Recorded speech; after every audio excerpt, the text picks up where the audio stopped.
ಗೌರಿ ಎಂದರೆ ಶ್ರೀಕಾಂತ್ಗೆ ನಿಜವಾಗಿಯೂ ಇಷ್ಟ ಆಗಿದ್ದಳು. ಆದರೆ ಅಂಥದ್ದೇನೋ ಸಮಸ್ಯೆ ಅವನನ್ನು ಗೌರಿಯಿಂದ ದೂರ ಮಾಡುತ್ತಿತ್ತು. ಅದಂತೂ ರಹಸ್ಯವಾಗಿತ್ತು. ತನ್ನ ಕೆಲಸದ ಜೊತೆಗೆ ಗೌರಿಯನ್ನು ಕಾಲೇಜ್ಗೆ ಡ್ರಾಪ್ ಮಾಡೋದು ಮತ್ತು ಪಿಕಪ್ ಮಾಡೋದು ಸಹ ದಿನನಿತ್ಯದ ಕೆಲಸವಾಗಿಬಿಟ್ಟಿತ್ತು. ಅಲ್ಲದೆ ತಾನು ಆ ನೆವದಲ್ಲಾದರೂ ಗೌರಿಯ ಜೊತೆ ಟೈಮ್ ಸ್ಪೆಂಡ್ ಮಾಡಬಹುದು ಅನ್ನಿಸುತ್ತಿತ್ತು. ಇದನ್ನು ಸ್ವಲ್ಪ ದೂರದಿಂದಲೇ ಗಮನಿಸುತ್ತಿದ್ದ ಚೈತ್ರ ಕೆಲವೊಂದು ಪುಂಡ ಹುಡುಗರಿಗೆ ದುಡ್ಡು ನೀಡಿ ಗೌರಿಯ ಫೋಟೋ ತೋರಿಸಿ ಇವಳನ್ನು ಕಿಡ್ನಾಪ್ ಮಾಡಿ ಹಿಂಸೆ ಕೊಡುವಂತೆ ಹೇಳಿದ್ದಳು. ಮಧ್ಯಾಹ್ನದ ಸಮಯ ಗೌರಿ ಕಾಲೇಜ್ ಮುಗಿಸಿ ಶ್ರೀಕಾಂತ್ಗೆ ಕಾಲ್ ಮಾಡುತ್ತಲೇ ಶ್ರೀಕಾಂತ್ 10 ನಿಮಿಷ ಎನ್ನುತ್ತಾನೆ. ಗೌರಿ ಸುಮ್ಮನೆ ನಡೆದು ಗೇಟ್ ಬಳಿ ಬರುತ್ತಾಳೆ. ಹರ್ಷ ಕ್ಲಾಸ್ ಬೇಗ ಮುಗಿದಿದ್ದು ಅವನು ಗೌರಿ ಅಣ್ಣನ ಜೊತೆ ಬರುವುದರಿಂದ ತನ್ನ ಪಾಡಿಗೆ ತಾನು ಮನೆಗೆ ಹೋಗಿರುತ್ತಾನೆ. ಗೌರಿ ತನ್ನ ಪಾಡಿಗೆ ಬಸ್ ಸ್ಟ್ಯಾಂಡ್ ಬಳಿ ನಿಂತಿರುತ್ತಾಳೆ. ಯಾರೂ ಇಲ್ಲದ ಸಮಯಲ್ಲಿ. ಅಲ್ಲಿ ಯಾವುದೇ ಬಸ್ ಬಾರದ ಕಾರಣ ಯಾರೂ ಜನ ಇರಲಿಲ್ಲ. ಆದರೆ ದಿನ ಗೌರಿ ಇಲ್ಲೇ ಶ್ರೀಕಾಂತ್ ಬಂದು ಪಿಕ್ ಮಾಡುತ್ತಿದ್ದನು. ಹಾಗಾಗಿ ಗೌರಿ ಇಲ್ಲೇ ವೆಯ್ಟ್ ಮಾಡುತ್ತಿರುತ್ತಾಳೆ. ಅಲ್ಲಿಗೆ ಒಂದು ಗಾಡಿ ಬಂದು ನಿಲ್ಲುತ್ತದೆ. ಅದರಿಂದ ಇಳಿದ ಇಬ್ಬರು ಅವಳನ್ನು 2 ತೋಳುಗಳನ್ನು ಎಳೆದು ಕಾರಿನ ಒಳಗೆ ನುಸುಳಿಸುತ್ತಾರೆ. ಗೌರಿ ಗಾಬರಿಯಾಗಿ ಯಾರು ನೀವು, ಬಿಡಿ ನನ್ನ ಎನ್ನುತ್ತಾ ಕೂಗಾಡಿರುವಷ್ಟರಲ್ಲಿ ಅವರು ಅವಳನ್ನು ಕಾರ್ಗೆ ದಬ್ಬಿರುತ್ತಾರೆ. ಗೌರಿಗೆ ಒಂದು ಕ್ಷಣ ಕತ್ತಲೆ ಕವಿದಂತೆ ಕಣ್ಣು ಮುಚ್ಚುತ್ತಾಳೆ. ಈ ಗಾಡಿ ತುಂಬ ನಿರ್ಜನ ಬಿಲ್ಡಿಂಗ್ಗೆ ಬಂದು ನಿಲ್ಲುತ್ತದೆ. ಇನ್ನೇನು ಗಾಡಿಯಿಂದ ಕಿಡಿಗೇಡಿಗಳು ಗೌರಿಯನ್ನು ಕಾರಿನಿಂದ ಹೊರಗೆ ತೆಗೆಯುವಷ್ಟರಲ್ಲಿ ಒಂದು ಕಾರ್ ಮತ್ತು ಪೊಲೀಸ್ ವ್ಯಾನ್ ಅಲ್ಲಿಗೆ ಬಂದು ನಿಲ್ಲುತ್ತದೆ. ಗೌರಿಯನ್ನು ಕಾರ್ಗೆ ಕರೆದುಕೊಳ್ಳುವಾಗ ಶ್ರೀಕಾಂತ್ ಇದನ್ನು ಗಮನಿಸುತ್ತಾನೆ. ಇದನ್ನು ನೋಡಿ ಈ ಪುಂಡರು ಗೌರಿಯನ್ನು ಗಾಡಿಯಲ್ಲೇ ಬಿಟ್ಟು ಓಡಿ ಹೋದರು. ಕಾರ್ನಿಂದ ಇಳಿದ ಶ್ರೀಕಾಂತ್ ತಕ್ಷಣ ಗೌರಿ ಕಡೆ ಓಡಿದನು. ಅಲ್ಲಿ ಅವಳು ಜ್ಞಾನಾವಸ್ಥೆಯಲ್ಲಿ ಇಲ್ಲದಿರುವುದನ್ನು ತಿಳಿದು ಒಂದು ಕ್ಷಣ ಅವನಲ್ಲಿನ ಸಂಪೂರ್ಣ ಧೈರ್ಯ ಕುಸಿದಂತೆ ಅನ್ನಿಸುತ್ತದೆ. ತಕ್ಷಣ ಅವಳನ್ನು ತೋಳಲ್ಲಿ ಎತ್ತುಕೊಂಡು ತನ್ನ ಗಾಡಿಗೆ ಕೂರಿಸಿಕೊಳ್ಳುತ್ತಾನೆ. ನಿಜವಾಗಿಯೂ ಅವನ ಹೃದಯ ಜೋರು ಜೋರಾಗಿ ಬಡಿದುಕೊಳ್ಳುತ್ತಿರುತ್ತದೆ. ಎಲ್ಲಿಗೆ ಗೌರಿಗೆ ಏನಾಗುತ್ತದೆಯೋ ಎಂಬ ಭಯ ಅವನನ್ನು ನಿಶ್ಶಕ್ತನನ್ನಾಗಿಸಿರುತ್ತದೆ. ಅವನು ಎಂದಿಗೂ ಗೌರಿಯನ್ನು ಕಳೆದುಕೊಳ್ಳಲು ತಯಾರಿಲ್ಲ. ಅವನಿಗೆ ಅವನ ಪ್ರೀತಿ ಹೇಳಲು ಬರುತ್ತಿರಲಿಲ್ಲ. ಆದರೆ ಅವನಿಗೆ ತಿಳಿಯದಂತೆ ಅಪಾರ ಪ್ರೀತಿ ಅವಳಿಗಾಗಿ ತುಂಬಿದ್ದನು. ಶ್ರೀಕಾಂತ್ ಆದಷ್ಟು ಬೇಗ ಗಾಬರಿಯಲ್ಲೇ ಗೌರಿಯನ್ನು ಹಾಸ್ಪಿಟಲ್ಗೆ ಕರೆದುಕೊಂಡು ಹೋದನು. ಅವನ ಗಮನವೆಲ್ಲ ರೋಡ್ನ ಬದಲಿಗೆ ಗೌರಿಯ ಮೇಲೆ ಇತ್ತು.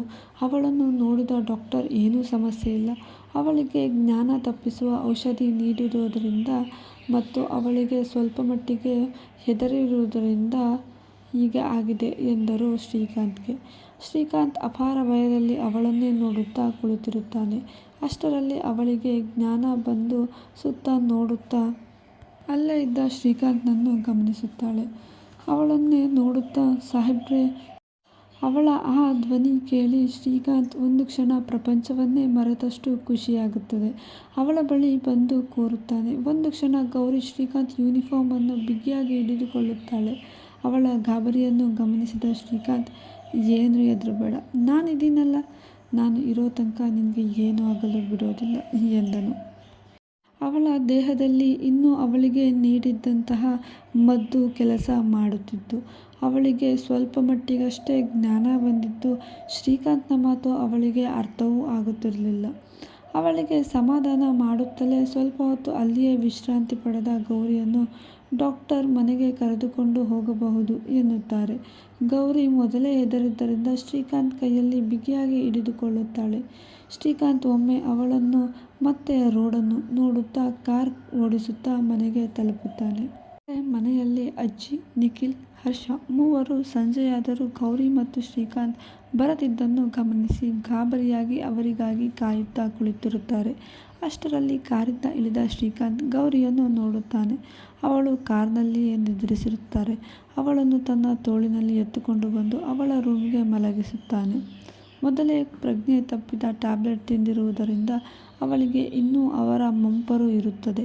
ಅವರನ್ನೇ ನೋಡುತ್ತಿದ್ದ ಅಜ್ಜಿ, ನಿಖಿಲ್, ಹರ್ಷ, ಅಣ್ಣ ಏನಾಯಿತು ಅವರಿಗೆ, ಗೌರಿಗೆ ಎನ್ನುತ್ತಾ ಶ್ರೀಕಾಂತ್ನನ್ನು ಕೇಳುತ್ತಾರೆ.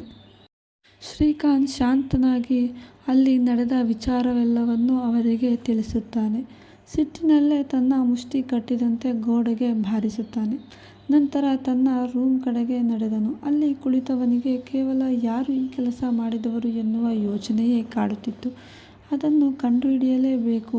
ನನ್ನ ಗೌರಿಯನ್ನು ಮುಟ್ಟಿದವರಿಗೆ ಸರಿಯಾಗಿ ಶಿಕ್ಷೆ ಕೊಡಲೇಬೇಕು ಎಂದುಕೊಳ್ಳುತ್ತಾ ತನ್ನ ಫೋನ್ ತೆಗೆದು ಫೋನ್ ಮಾಡುತ್ತಾನೆ.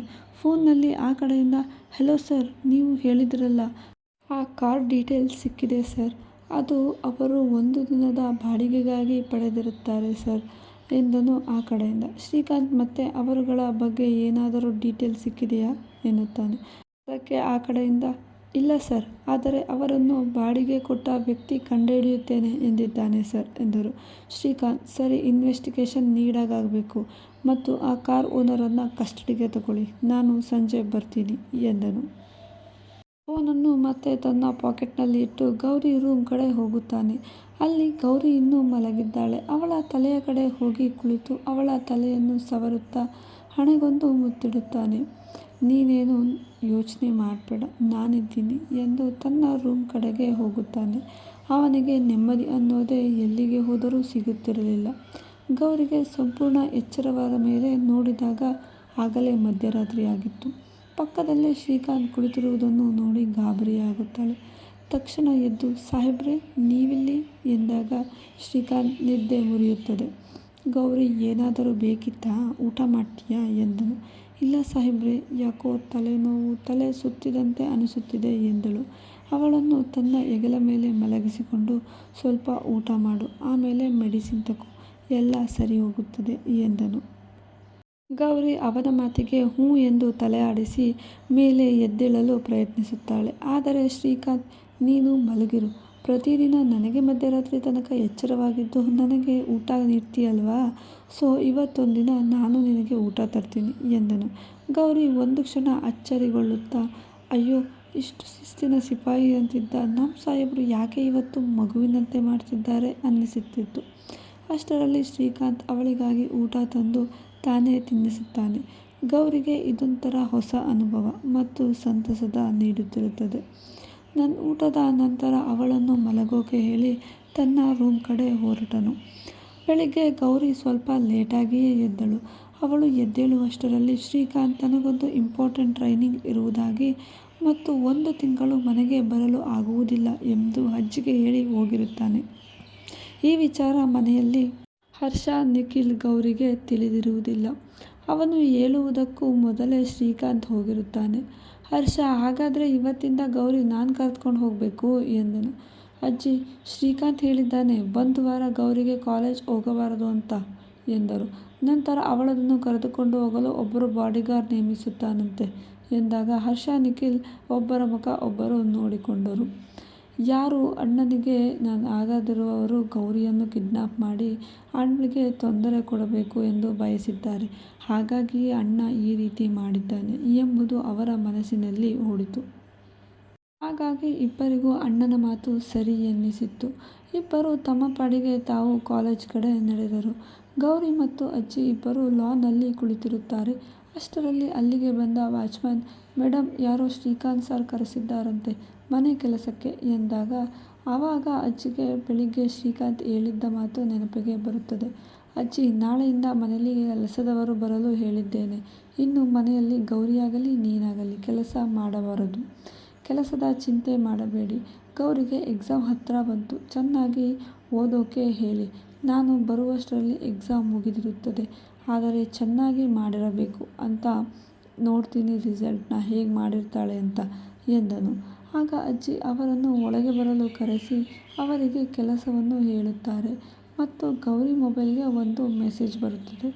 ಯಾರೆಂದು ನೋಡಿದರೆ ಅದು ಶ್ರೀಕಾಂತ್. ಹೆಸರು ನೋಡಿಯೇ ಗೌರಿ ಒಂದು ಕ್ಷಣ ಆಶ್ಚರ್ಯಚಕಿತಳಾಗುತ್ತಾಳೆ. ಏನಿರಬಹುದು ಎಂದು ತಕ್ಷಣ ತೆಗೆದಾಗ, ಮುಂದಿನ ವಾರದಿಂದ ಸ್ಟಡಿ ಹಾಲಿಡೇಸ್ ಇದೆ, ರಜಾ ಇದೆ ಅಂತ ಏನಾದರೂ ನಿಖಿಲ್ ಕೇಳಿದ್ದು, ಹರ್ಷ ಕೇಳಿದ್ದು, ಅಜ್ಜಿ ಆಸೆ ಆಗಿದ್ದು ಅಂತ ಅಡುಗೆ ಮನೆಯಲ್ಲೇ ಇದ್ದರೆ ನಾನು ಬರ್ತೀನಿ. ಎಕ್ಸಾಮ್ ಎಲ್ಲ ಚೆನ್ನಾಗಿ ಮಾಡಿರಬೇಕು ಎಂದಿದ್ದನು. ಕೊನೆಗೆ ಒಂದು ಹಾರ್ಟ್ ಸಿಂಬಲ್ ಕೂಡ ಕಳಿಸಿದ್ದನು. ಗೌರಿ ಸಾಹೇಬ್ರು ಮೆಸೇಜ್ ಆಗಿರೋದ್ರಿಂದ ಗಂಭೀರವಾಗಿ ಮೆಸೇಜ್ ಓದುತ್ತಿದ್ದು ಕೊನೆಯಲ್ಲಿರುವ ಹಾರ್ಟ್ ಸಿಂಬಲ್ ನೋಡಿ ಶಾಕ್ ಆಗಿದ್ದಳು ಮತ್ತು ಓದಿನ ಕಡೆ ಸಾಹೇಬ್ರು ಇಷ್ಟು ಪ್ರೀತಿ ಇದೆ ಎಂದುಕೊಂಡಿದ್ದಳು. ಆದರೆ ಶ್ರೀಕಾಂತ್ಗೆ ಓದಿಗಿಂತ ಗೌರಿಯ ಮೇಲೆಯೇ ಇತ್ತೀಚೆಗೆ ಪ್ರೀತಿ ಜಾಸ್ತಿಯಾಗಿತ್ತು. ಹರ್ಷ, ನಿಖಿಲ್ ಮತ್ತು ಗೌರಿ ತಮ್ಮ ಸ್ಟಡಿ ಹಾಲಿಡೇಸ್ ಚೆನ್ನಾಗಿ ಕಳೆಯುತ್ತಿದ್ದರು. ಗೌರಿ ಮನೆಯ ಯಾವ ಕೆಲಸಕ್ಕೂ ಕೈ ಹಾಕಬಾರದು ಎಂದು ಶ್ರೀಕಾಂತ ತಾಕೀತಾಗಿತ್ತು. ಹಾಗಾಗಿ ಅವಳಿಗೆ ಫ್ರೀ ಸಿಕ್ಕ ಸಮಯವೆಲ್ಲ ಓದಿನಲ್ಲೇ ಕಳೆಯುತ್ತಿದ್ದಳು. ಮನೆಯಲ್ಲಿ ಶ್ರೀಕಾಂತ್ ಇಲ್ಲದ ಭಾಸವಾಗುತ್ತಿತ್ತು. ಈ ಕಡೆ ಚೈತ್ರ ಪ್ಲಾನ್ ಹೇಗಿದ್ದು ಫ್ಲಾಪ್ ಆಗಿದ್ದು ಅವಳು ಅಜ್ಜಿಯನ್ನು ಹೇಗಾದರೂ ಒಲಿಸಿಕೊಳ್ಳಬೇಕು ಎಂದು ತೀರ್ಮಾನಿಸಿದ್ದಳು. ಮುಂದೆ ಎಲ್ಲಿಗೆ ತಲುಪುವುದು ಈ ತ್ರಿಕೋನ ಪ್ರೇಮಕಥೆ? ನಿರೀಕ್ಷಿಸಿ ಮುಂದಿನ ಸಂಚಿಕೆಯಲ್ಲಿ. ಇಂತಿ ನಿಮ್ಮ ಪ್ರೀತಿಯ ನಗುಮುಖದೊಂದಿಗೆ ಪ್ರೇಮಕಥೆ ನಿಮ್ಮ ಜೊತೆ ವಿತ್ ಕನ್ನಡತಿ.